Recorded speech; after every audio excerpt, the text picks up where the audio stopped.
And সর্বশেষ যে বিষয়টা নিয়ে কথা বলুন, আসলে সেটাই হচ্ছে সবচেয়ে বড় ইম্পর্টেন্ট জিনিস, আসলে জবাবদিহিতা এবং যোগাযোগ। এমন কোনো সরকার এখন পর্যন্ত দেখিনি যে আমাদের সঠিকভাবে জবাবদিহি করছে তার কাজে।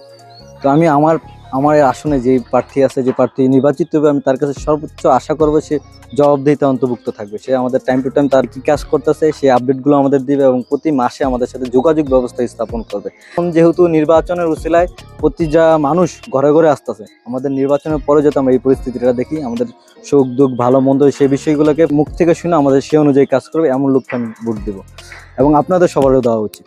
এবং আমি বলছি আমার নির্বাচনী এলাকা ঢাকার 4 আসনে যারা প্রার্থী আছে তাদের উদ্দেশ্যে বা জনগণের উদ্দেশ্যে, বাট সমস্ত বাংলাদেশের তো আছে, সমস্ত বাংলাদেশের মানুষের কি করা উচিত।